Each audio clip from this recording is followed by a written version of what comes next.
For the Super Bowl, there's actually 54 footballs per team. So we have 108 footballs that we take custody of on Friday. The teams do practice with those footballs. They prepare them. And then we take custody of those footballs on Friday. We have them within our control, and then they're brought to the officials' locker room 3 hours before kickoff on Sunday. One thing is certain. Come Sunday afternoon, millions of Americans and people around the world will be experts on trick plays, situational defense, what those words being barked at the line of scrimmage really mean, and of course, the precise amount of air that goes into every football and how much is being squeezed out at the hands of diabolical ball boys. He's been to that mountaintop and knows all about the game and the sideshows. Pleasure to welcome back to MidPoint Hall of Fame quarterback for the New York Giants and Minnesota Vikings, author and motivator. You can read all about what he's doing at his website, FranTarkenton.com. Here's Fran Tarkenton. Fran, good to see you again. Good to see you. Fran, here we go. I never knew that there were 108 footballs for every Super Bowl. I don't know about you, Fran, but how America could have lived to this point without knowing that absolutely astounds me. That's right. And if the ball is 2 pounds lighter at halftime than it was when they measured it, there's only one way that ball could get lighter is with somebody puts a needle in the hole in that ball and takes the air out. There it is. Well, here we go, because now we're all of a sudden in the last couple of days, let's see, we have ball boys taking it into the bathroom. We have the balls disappearing. Yeah. We know actually where the balls were, and the officials took them. This, Fran, out of all the years I've covered Super Bowls, I've been to over 24 of them. This is the most hysterical thing I have ever seen before any Super Bowl. This makes, when Hollywood Henderson said about Roger Staubach, you know, he couldn't spell cat if you spotted him the C and the T. No, he said that about Terry Bradshaw. Terry Bradshaw, I'm sorry, you're right. No, thank you. Hollywood Henderson said Terry Bradshaw couldn't spell cat if you spotted him the C and the T. We haven't had anything as hysterical as that. This is it. Isn't it? Really take the whole cake on everything we've seen for Super Bowls. Well, you know, the nice thing, I think it's behind us. I don't think we'll hear much about it again. It didn't really have any effect on the championship game between New England and Indianapolis. And now we're talking football. We're talking the two teams, the two coaches, and so forth, and that's where it should be. But I know one thing, that they're projecting that 115 million people in America will watch this game. I think that's right. And they'll have tens of millions overseas. The interesting thing, it continues to grow. A 30-second commercial this year is going to cost $4.5 million. Last year it cost $4,200,000. The advertisers are going to spend $360 million on advertising fees that the network and NFL will collect, and so this is big stuff. Isn't it fair to say, Fran, that the fans, just the fans, when they look at this and they hear all about these controversies and air pressure and all this, they can whine about it, they can scream, they can argue about it, but somewhere in the bowels of the National Football League, there's a marketing gal sitting there going, "This is awesome. Are you seeing how we're trending on Twitter today?" It's all the publicity, and it's all the publicity about American Sniper that's that's now breaking box office records, and people have been the left have been talking about that so much, and they've been writing about it. It just continues to fuel people going to see the movie, and it's the same thing in the NFL. This is good for business, and they'll have record crowds watching on television, watching there in Arizona, and watching around the world. The great thing about the NFL and college football also, it's unscripted. And when these guys go out there, the two best teams in the world, everything's on the line. You don't win halfway. In business, you can have a whole sector, whether it's the oil and gas business, they're all down now because of the price of oil and gas, but they're all up when the price is up. Here, you have 32 teams. And only one team is going to be happy.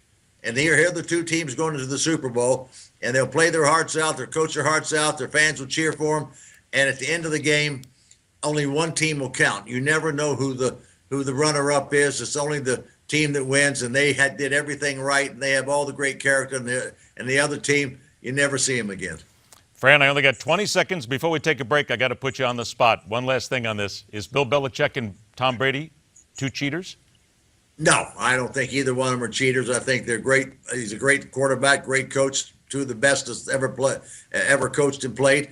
But I think that New England's going to win this football game. All right, see, now you're not supposed to get there yet because I was going to get to the pick after the break and hold everybody in suspense. We'll hold it, but I'll tell you why after we get the break. There you go. See, that's it. Hang on just a sec here. Fran Tarkenton returns after a short break. We'll come back. And later on in this hour, how one commercial and one puppy showed advertisers it is not nice to fool with animal lovers in America. And, of course, it's all about the Super Bowl. We'll continue where we question everything on MidPoint.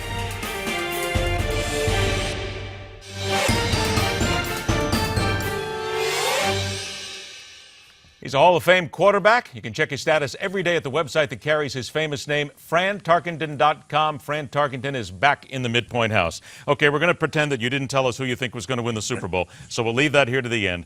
But let me ask now about what's happening with everything around the National Football League this year, with the domestic abuse cases, certainly with the cheating scandals, and so much more. How does Roger Goodell and the National Football League now get back their reputation and convince people that they're really concerned about what happens to their players' families, and the integrity of the game?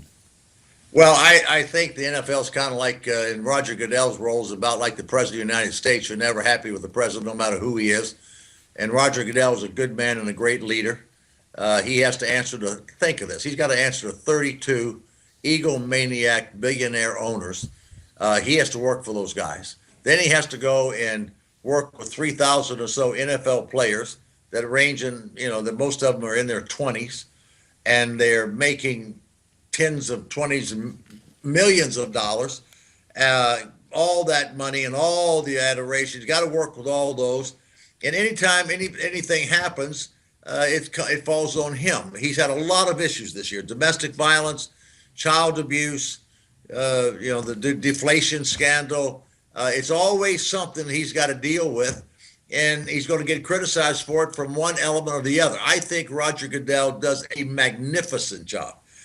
He is doing not only the best he can, he's doing a great job. Is he going to get beat on by people that think he's too harsh or too lenient, or he rushed to judgment? He didn't. He's going to get all of that because he is a focal point, kind of like the President of the United States is. And no other sports czar has anywhere near the responsibility that he does. And he's really got an impossible job, and Roger Goodell is doing it well. Are the various committees, though, and punishments that he hands out to the players now, are they going to be enough to convince the fans that they really care about these issues and that they're not just giving it lip service? At the end of the day, the fans care about their teams winning or losing.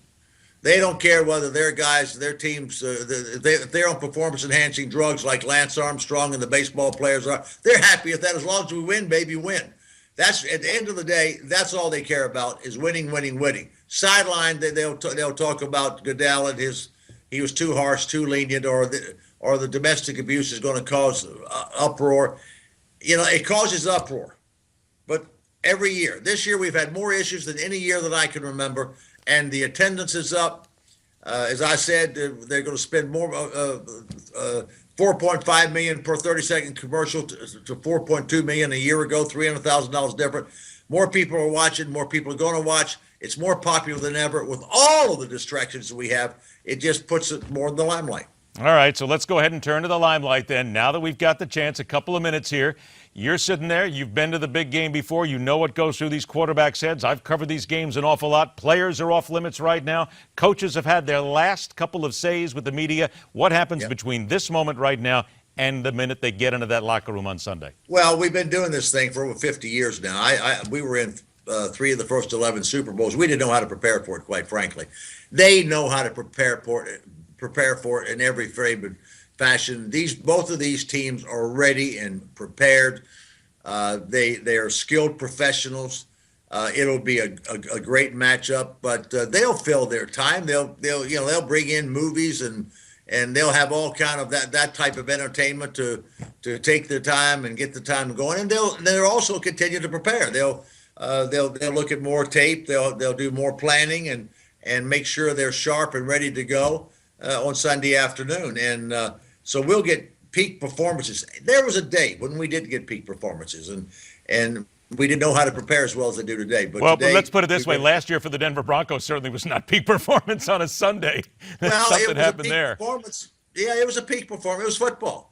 You could tell from the first go that Peyton Manning, the center, snapped the ball over his head, and then Seattle's defense just hit him in the mouth all day long and wouldn't let him up. This was a heavyweight boxing match that was over in the first round, and that may happen Sunday. All right.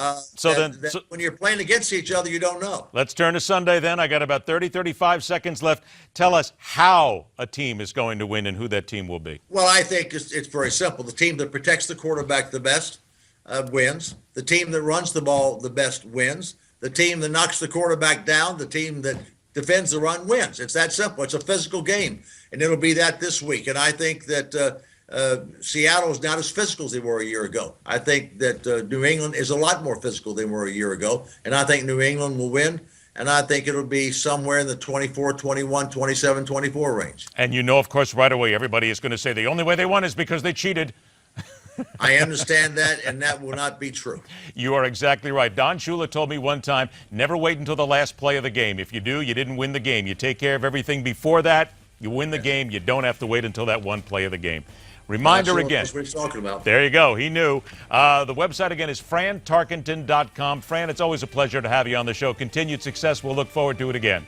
Thank you. All right, take care. When Super Bowl commercials backfire badly. That and so much more coming up right here on MidPoint.